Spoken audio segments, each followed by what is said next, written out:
Hi everyone, का फिर से एक नए वीडियो पर स्वागत है। दोस्तों, बिहार पुलिस कांस्टेबल का जो ये देख रहे हैं आप लोग, बिहार पुलिस कांस्टेबल परीक्षा जो होने वाला है, ये जो है कि 8/3/2020 में प्रथम पाली में जो एग्ज़ाम हुआ था उसका क्वेश्चन पेपर है। और आप लोग इत्मीनान से देखिए आपका तैयारी कितना हो चुका है। और आप लोग इसका तैयारी अगर नहीं किए हैं तो यहाँ से भी देख कर तैयारी कर सकते हैं। तो चलिए हम लोग शुरू करते हैं। जैसे फर्स्ट ऑफ ऑल जो क्वेश्चन है यहाँ पे जो दिया हुआ है कि व्यष्टि अर्थशास्त्र का संबंध है। व्यष्टि अर्थशास्त्र का संबंध किससे है? तो ये था व्यक्तिगत आर्थिक एजेंटों के व्यवहार से, ठीक ना। व्यक्तिगत आर्थिक एजेंटों के व्यवहार से ये जो व्यष्टि अर्थशास्त्र का संबंध था। चलिए नेक्स्ट क्वेश्चन है, इसका कहना है कि नर प्रजनन तंत्र के संदर्भ में कौन सा सही विकल्प है? तो नर प्रजनन तंत्र के संदर्भ में जो सही विकल्प है प्रोस्टेट ग्रंथि, टेस्टोस्टेरोन और शुक्राणु, ठीक है। नेक्स्ट क्वेश्चन है, इसके बाद हम लोग देखेंगे। तो नेक्स्ट क्वेश्चन है कि भारत का संविधान का अनुच्छेद 56 संबंधित है। भारत का जो संविधान लिखा गया था भीमराव अम्बेडकर के द्वारा, इनका जो संविधान मतलब इनका अनुच्छेद 56 किससे संबंधित है? तो ये था भारत के राष्ट्रपति के कार्यकाल के प्रावधान से। भारत के राष्ट्रपति के कार्यकाल के प्रावधान से। नेक्स्ट क्वेश्चन को हम लोग बातें करेंगे। KMnO4 में मैग्नीज की ऑक्सीकरण संख्या होती है। KMnO4 में मैग्नीज की ऑक्सीकरण संख्या कितनी होती है? तो +7 होती है, ठीक है। KMnO4 मैग्नीज की ऑक्सीकरण संख्या जो कि +7 होती है। KMnO4 मैग्नीज की ऑक्सीकरण संख्या +7 होती है। नेक्स्ट क्वेश्चन को हम लोग बातें करते हैं। तो देखिए ये मैथ्स का क्वेश्चन है, इसको आप लोग हल कर सकते हैं। और नेक्स्ट क्वेश्चन यहाँ पर कौन सा जंतु चिरडिम्बता दर्शाती है? तो ये हो जाएगा अम्बाइस्टोमा। नेक्स्ट क्वेश्चन है जिसको करेक्ट वाटर प्लेट कोड जो अनुवाद प्रक्रिया को रोकता है वह है UAA, ठीक ना। UAA वह ट्रिपलेट कोड जो अनुवाद प्रक्रिया को रोकता है उसको UAA बोलते हैं। बिहार का सुख किस नदी को कहते हैं? तो ये कोसी नदी हो जाएगा, ठीक है। बिहार का सुख किस नदी को कहते हैं? तो कोसी नदी को। नेक्स्ट क्वेश्चन को हम लोग बातें करेंगे। तो अगला क्वेश्चन है कि निम्नलिखित में से किसने वाटर फ्रेम नामक कताई मशीन की आविष्कार की थी? तो ये इसका हो जाएगा रिचर्ड आर्कराइट ने। दोस्तों एक बात यहाँ पे ध्यान रखना है, जो क्वेश्चन अगर खुद से याद ना हो पा रहा, समझ में ना आ रहा है, तो उसको रट लेना ज़रूरी है, क्योंकि एग्ज़ाम का डेट काफ़ी पास है, तो इसको आप लोग रट भी सकते हैं, ठीक है। चलिए इसके बाद हम लोग बातें करते हैं नेक्स्ट क्वेश्चन के ऊपर। तो क्वेश्चन नंबर 10 जो आप लोग देख रहे हैं, the passive voice of the flowing sentence is quinine tastes bitter. Quinine tastes bitter का मतलब क्या हुआ? तो इसमें कह रहा है, देखिए इसको, ये जो है कि पैसिव वॉइस में मतलब ये the passive voice of the flowing sentence है, तो इसका हो जाएगा quinine in the tasted bitter, ठीक ना। डी नंबर इसका आंसर हो जाएगा। नेक्स्ट क्वेश्चन है जिसे कहना है कि XeO2F2 की आकृति होती है त्रिकोणीय द्विपिरामिडीय से। त्रिकोणीय मतलब कि त्रिभुजाकार, त्रिकोणीय द्विपिरामिडी। XeO2F2 की आकृति त्रिकोणीय द्विपिरामिडीय होगी। नेक्स्ट क्वेश्चन है, इसके ऊपर हम लोग देखेंगे। मिट्टी में नमक की उच्च सांद्रता में उगने वाला पौधे कहलाते हैं, क्या कहलाता है? लवण मृदोद्भिद कहलाते हैं। नेक्स्ट क्वेश्चन के ऊपर हम लोग बातें करते हैं। तो अगला क्वेश्चन है, कश्मीर घाटी निम्नलिखित में से किन पर्वत श्रेणियों के बीच स्थित है? पीर पंजाल और बृहत हिमालय, ठीक ना। पीर पंजाल और बृहत हिमालय। नेक्स्ट क्वेश्चन है, इसके ऊपर हम लोग बातें करते हैं। तो देखिए यहाँ पर करेंगे 1714, 1715, 1717 को 12 से विभाजित करने पर सेसफल क्या होगा? 12 से विभाजित करने का मतलब कि 12 से भाग देने पर। इस सभी संख्याओं को भाग दीजिएगा तो इसका आंसर जो है हो जाएगा 2 होगा। तो आप लोग यहाँ से भी कर सकते हैं इसको अलग अलग करके। चलिए नेक्स्ट क्वेश्चन को हम बात करते हैं। तो यहाँ आप देखिए, BE बेरिलियम, बोरान, मैग्नीशियम और एल्युमिनियम में निम्नलिखित में से किसका द्वितीय आयनन विभव अधिक होता है? तो बोरान का हो जाएगा, ठीक है।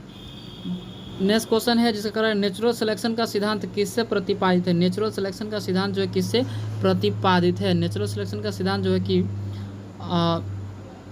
डार्विन से प्रतिपादित है, ठीक है। नेचुरल सिलेक्शन का सिद्धांत डार्विन से प्रतिपादित है, डार्विन हो जाएगा इसका। नेक्स्ट क्वेश्चन है कि ध्वनि सबसे तेज संचरण करती है, यानी कि ठोस अवस्थाओं में जो कि ध्वनि सबसे तेज संचरण करती है। अगला क्वेश्चन 10 प्रेक्षणों का प्रेक्षण 4 है, यदि प्रत्येक प्रेक्षण को 2 से गुणा कर दिया जाए तो परिणाम किसका क्या हो जाएगा? तो इसका आंसर देखिए यहाँ पर 16 दिया हुआ है, और आप लोगों को मन में होगा कि 10 प्रेक्षणों का प्रेक्षण 4 है तो 2 से गुणा करें तो 4 दूना 8 होगा। अधिकांश छात्र जो कि 8 पर गुणा मतलब कि टिक कर देंगे, 8 लगा देंगे, तो इसका गलत हो जाएगा, बल्कि इसका 4 के पावर 2 करेंगे तो 16 हो जाएगा, और ये आंसर इसका करेक्ट हो जाएगा, ठीक है। गैमेक्सिन, DDT और ब्लीचिंग पाउडर का महत्वपूर्ण यौगिक है क्लोरीन, ठीक है, क्लोरीन के। गैमेक्सिन डीडीटी और ब्लीचिंग पाउडर का महत्वपूर्ण यौगिक है क्लोरीन के। जयशंकर प्रसाद द्वारा रचित महाकाव्य है कामायनी। जयशंकर प्रसाद द्वारा, ये सब याद रहना चाहिए था मुँह ज़बानी, ठीक ना। जयशंकर प्रसाद द्वारा रचित जो महाकाव्य है उस कामायनी नाम था उसका, ठीक है। हुक के नियम के अनुसार कम निरूपण के लिए जो कि प्रतिबल अनुक्रमानुपाती विकृति होता है। ऑप्शन नंबर बी इसका करेक्ट हो जाएगा। नेक्स्ट क्वेश्चन है कि 3 पासों को एक साथ फेंका जाता है, अंकों का योग कम से कम 6 आने की प्रायिकता क्या होगी। 3 गो पासा है, जो पासा कहना मतलब जो हम लोग लूडो वगैरह खेलते हैं, लूडो में जो जिसको हम लोग फेंकते हैं उसको पासा बोलते हैं। मतलब उसका है कि 3 पासों को एक साथ फेंका जाता है, अंकों का योग कम से कम 6 आने की प्रायिकता हो जाएगा। 103 बाई 108। ये कैसे होगा, तो इसको हम लोग हल करेंगे तो निकल जाएगा। जैसे मैं नेक्स्ट क्वेश्चन को चलिए देखते हैं हम लोग। तो नेक्स्ट क्वेश्चन है, इसका कहना है कि भारत में विदेशी प्रत्यक्ष निवेश से होने वाले प्रवाह को शामिल किया जाता है। तो पूंजी खाते की जमा मधु में, पूंजी खाते की जमा मधु में। अगला क्वेश्चन से हम लोग देखेंगे, तो किस मिट्टी में कोशिका सबसे अधिक प्रभावशाली होती है। तो चिकनी मिट्टी में कोशिका जो है कि वो अधिक मतलब कि प्रभावशाली होता है। चलिए इसमें देखिए बलुई मिट्टी दिया हुआ था, बलुई मिट्टी क्या होगा, तो बलुई मिट्टी में जो है कि फसलें ज़्यादा तर उपज होती है बलुई मिट्टी में, ठीक है। इस तरह से पासु मिट्टी है, लोम मिट्टी है, इस प्रकार से सबको देखेंगे हम लोग। चलिए सोडियम चतुर्भुज परियोजना का संबंध किससे, तो राजमार्ग से, ठीक है। सोडियम चतुर्भुज परियोजना का संपर्क जो है वो राजमार्ग से है। नेक्स्ट क्वेश्चन को हम बातें करेंगे, निम्नलिखित में से कौन सा युग्म सही सुमेलित नहीं है। तो देखिए चिनुक जो है वो यूएसए में है, देश है। फान जो है कि आल्प्स पर्वत है। सिरोको जो है कि कनाडा में नहीं है। और लू जो हवा चलता है वो क्या है, मतलब कि भारत में चलता है। तो ये स्थानीय हवा की बातें किया जा रहा था। तो चिनुक जो हवा चलता है वो यूएसए में। जिस तरह से हम लोग भारत में हैं, तो भारत में देखिएगा तो लूह चलता है, ठीक है ना, जिसको हम लूह कहते हैं ना। लूह लग जाने पर आम को पका करके खाया जाता है, न तरह तरह की बीमारियाँ तरह तरह की इलाज किया जाता है। तो इसी प्रकार से लूह होता है भारत में, लेकिन सिरोको जो है कि वो कनाडा में नहीं होता है, ठीक है ना। चलिए इस प्रकार से हम लोग देखेंगे। नेक्स्ट क्वेश्चन के बसंतीकरण के लिए अनुकूलतम तापमान क्या होता है। 0 डिग्री सेल्सियस से लेकर 5 डिग्री सेल्सियस तक होगा बसंतीकरण के लिए अनुकूलतम तापमान, 0 डिग्री सेल्सियस से 5 डिग्री सेल्सियस। नेक्स्ट क्वेश्चन है कि निम्नलिखित एल्केन का सही IUPAC नाम बताइए। जैसे CH3 bond, C bond CH2, C bond CH3, इस प्रकार से आप लोग जो देख रहे होंगे। तो 2 डाई मेथिल ब्यूटेन हो जाएगा इसका, 2 डाई मेथिल ब्यूटेन। ये काफ़ी ज़्यादा इंपॉर्टेंट है मेरे दोस्त, क्योंकि ये प्रीवियस ईयर से है, ठीक है। नेक्स्ट क्वेश्चन है जो कि ट्रांसलेशन से लिया गया है। कह रहा है कि identify the correct tense of the given sentences. He had been trying, देखिए वर्ब के चौथा रूप लगा, trying to get her on the phone. देखिए इसके जगह पास्ट परफेक्ट कंटिन्यूअस टेंस हो जाएगा, मतलब ये टेंस ही पूछेगा। कंफर्म है कि टेंस 2 गो आएगा, ठीक है। निम्न में से कौन सौर मंडल का सदस्य नहीं है, तो नक्षत्र हो जाएगा। सौर मंडल का सदस्य नहीं है नक्षत्र। अरुण यह मधुमेह देश हमारा, जहाँ पहुँच अंदाज क्षितिज को मिलता है एक सहारा। ये जगह जयशंकर प्रसाद द्वारा एक लिखा गया है, ठीक ना। इसको ऐसे मुजबानी याद रखना चाहिए आप सबको। अशोक का प्रस्तर स्तंभ जो है कि धर्म के प्रतीक थे, ठीक ना। धर्म जो है उसका प्रतीक थे अशोक। वही अशोक जो पाटलिपुत्र, जो कि पटना का नाम पाटलिपुत्र फर्स्ट टाइम रखे थे, अशोक। चलिए नेक्स्ट क्वेश्चन है, इसके ऊपर हम बात करेंगे। तो अगला क्वेश्चन है, इसका कहना है कि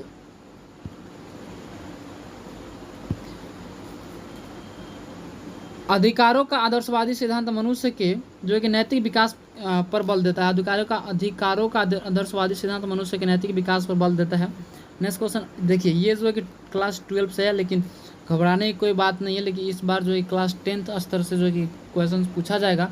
और ये जो मैथ में दिया गया d/dx e का पावर x sin x बराबर कितना होता है, तो e के power x sin x plus cos x होता है। इसको सॉल्व किया जाएगा तो इतना ही आएगा। लेकिन ये सब जो है कि छोटा मोटा क्वेश्चन को रट लेना ही अच्छा रहेगा, सॉल्व करने में समय बेकार का जाएगा, ठीक है। निम्नलिखित में से प्रेम शब्द का पर्यायवाची नहीं है, तो प्रेम का पर्यायवाची नहीं होगा, घृणा नहीं होगा, ठीक ना। घृणा जो कि प्रेम का पर्यायवाची नहीं होगा। अगला क्वेश्चन नंबर, जीनर डायोड का प्रयोग निम्न रूप में होता है। जीनर डायोड का प्रयोग जो कि वोल्टता नियंत्रक में होता है, वोल्टता नियंत्रक। नेक्स्ट क्वेश्चन को हम बात करते हैं, भूमिपुत्र शब्द किस समस्या से संबंधित है, तो भूमिपुत्र जो शब्द था वो क्षेत्रवाद से संबंधित है, क्षेत्रवाद। नेक्स्ट क्वेश्चन को हम बात करते हैं, केप ऑफ गुड होप को किसने लिखा था, बार्थोलोम्यू डायज ने, ठीक है। अगला क्वेश्चन, अनवीकरणीय ऊर्जा का स्रोत होता है कोयला। अनवीकरणीय ऊर्जा का स्रोत है कोयला। आगे चलिए, तो जब जब नियोजित विनियोग नियोजित बचत से अधिक हो तो राष्ट्रीय आय क्या हो जाएगा, बढ़ जाएगा। ठीक है, अगला क्वेश्चन को हम बातें करते हैं। तो अगला क्वेश्चन होगा इसका, अगला क्वेश्चन है कि साहित्यिक का शुद्ध शब्द होगा, शुद्ध शब्द साहित्यिक में क्या होगा, तो साहित्यिक का ऑप्शन नंबर बी जो देख रहे हैं साहित्यिक होगा इसका शुद्ध शब्द। ठीक है, अगला क्वेश्चन है निम्न में से किस अणु या आयन में अयुग्मित इलेक्ट्रॉन नहीं होते हैं, तो Br2 इसमें जो दिया गया है ऑप्शन आपका डी करेक्ट है। सिंधु घाटी की सभ्यता अधिकतर मुहरे निर्मित है किस सेल खड़ी से, सिंधु घाटी की सभ्यता में जो है कि अधिकतर मुहरे निर्मित थी किससे, तो सेल खड़ी से। आइए नेक्स्ट क्वेश्चन के ऊपर हम बातें कर लेते हैं। 2001 से 2011 की जनगणना के अवधि में बिहार की जनसंख्या में 10 की वृद्धि की दर क्या थी, तो ये 25.42% हो जाएगा, 25.42%। सुभाष चंद्र बोस अंतर्राष्ट्रीय हवाई अड्डा कहाँ स्थित है, तो कोलकाता में है। ठीक है, कोलकाता। नेक्स्ट क्वेश्चन के ऊपर हम बातें कर लेते हैं। तो कह रहा है कि निम्नलिखित में से कौन सा एक उपनिवेशवाद के उदय का अत्यधिक उपयुक्त कारण है, तो औद्योगिक विकास हो जाएगा इसका। चलिए नेक्स्ट क्वेश्चन को हम बातें कर लेते हैं। तो अगला क्वेश्चन है कि निम्न में से कौन सी भारतीय संविधान के मुख्य विशेषता नहीं है, तो यही होगा प्रतिबद्ध न्यायपालिका। अगला क्वेश्चन से यहाँ पर जुते हुए खेत, मतलब जो खेत जोता जाता है, जुते हुए खेत का प्रमाण सिंधु सभ्यता के किस स्थल से मिला है, ये कालीबंगा से मिला हुआ था। ठीक है, अगला क्वेश्चन है कि निम्न में से कौन सा प्रभुसत्ता संप्रभुता का लक्षण नहीं है, तो अविशिष्टता हो जाएगा इसका, अविशिष्टता। अगला क्वेश्चन, इंग्लैंड में अमेरिका पर स्टाम्प एक्ट किस वर्ष लागू किया गया था, तो 1765 ईस्वी में इसका स्टाम्प एक्ट लागू किया गया था। किसका, तो इंग्लैंड ने अमेरिका पर स्टाम्प एक्ट जो कि पारित किया था। डाइबोरेन 120 डिग्री सेल्सियस पर अमोनिया से क्रिया करके देता है, क्या देता है, तो B2H6 2NH3 यानी कि कार्बनिक बेंजीन। ठीक है, आगे चलिए हम देखेंगे आंखों देखा गद्य रचना की विधा है। आंखों देखा गद्य रचना की विधा क्या हो जाएगा, तो आंखों देखा गद्य रचना की विधा जो कि संस्मरण हो जाएगा, ये ऑप्शन नंबर बी संस्मरण।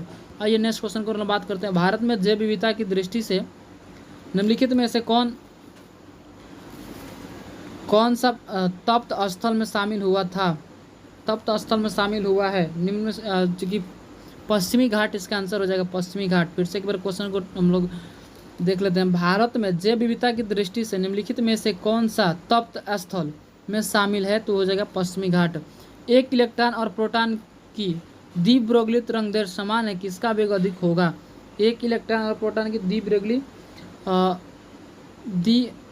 द्विब्रोगली तरंगदैर्घ्य समान है, किसका वेग जो है कि अधिक होगा, तो इलेक्ट्रॉन का हो जाएगा, ऑप्शन नंबर ए करेक्ट है। चलिए नेक्स्ट क्वेश्चन को हम बात करते हैं। तो अगला क्वेश्चन से, पौधे को सबसे अधिक पानी किस मिट्टी से मिलती है, तो अभी कुछ देर पहले हम बताए थे जिसमें बलुई मिट्टी था। ठीक है, बार बार क्वेश्चन देखिए आ रहा है ये बलुई मिट्टी। जल चक्र में कौन सी प्रक्रिया सम्मिलित नहीं है, जल चक्र होता है उसमें कौन सी प्रक्रिया सम्मिलित नहीं, तो संचलन। ठीक है, संचलन हो जाएगा इसका आंसर। जल चक्र में कौन सी प्रक्रिया सम्मिलित नहीं है, तो संचलन। निम्नलिखित में से कौन से मूल मात्रक नहीं है, तो इसका हो जाएगा ओम। ओम जो इसका मूल मात्रक न है। आइए संयोजक यौगिक जो है कि यहाँ पर देखा जाए तो बंद अणु के बीच इलेक्ट्रॉनों के साझे से बनते हैं संयोजक अणु। संयोजक करने का मतलब प्लस प्लस ही होता है, मतलब जोड़ना, यौगिक है। तो ये कह रहा है कि बंद अणु के बीच इलेक्ट्रॉनों के साझे से ही बनते हैं। ठीक है, नेक्स्ट क्वेश्चन को हम बात करते हैं। चलिए नेक्स्ट क्वेश्चन है, इसमें इसका कहना है निम्नलिखित गति में कौन सी तीव्रतम है। सबसे देखिए यहाँ पर दिया हुआ कुछ क्वेश्चन उलझा देगा। कह रहा है कि निम्नलिखित गति में कौन सी तीव्रतम है। तीव्रतम करने का मतलब तेजी। तो 5 मीटर प्रति सेकेंड है, एक है 270 मीटर प्रति मिनट, यानी कि 1 मिनट में 270 मीटर और 1 सेकेंड में 5 मीटर। यहाँ दे रहा है कि 18,500 मीटर प्रति घंटा और 19 किलोमीटर प्रति घंटा। तो सबसे तीव्रतम हो गया ये ऑप्शन नंबर सी, 19 किलोमीटर प्रति घंटा ही होगा। ठीक है, अगला क्वेश्चन से जिसका कह रहा है कि प्रश्नकाल के ठीक बाद के समय को कहा जाता है। प्रश्नकाल के ठीक बाद के समय को क्या कहते हैं, शून्यकाल। अब इसको याद नहीं हो रहा है तो इसको कैसे याद रखेंगे। प्रश्नकाल के ठीक बाद के समय को शून्यकाल कहते हैं। देखिए मान के चलिए कोई व्यक्ति है, आपसे प्रश्न किया और प्रश्न करने के दौरान जो है कि आपसे न आ रहा है, तो उस वक्त क्या होता है, हम लोग का सांसें देखा जाए या एक तरह से हम लोग शून्य रूप में हो जाते हैं। तो इस तरह से आप लोग याद रख सकते हैं कि शून्यकाल ही होगा। ठीक है, आइए नेक्स्ट क्वेश्चन है, इसमें देखते हैं हम लोग कि बिहार में कुल संसदीय निर्वाचन क्षेत्रों की संख्या कितनी है। बिहार में कुल संसदीय निर्वाचन क्षेत्रों की संख्या जो है कि 40 है।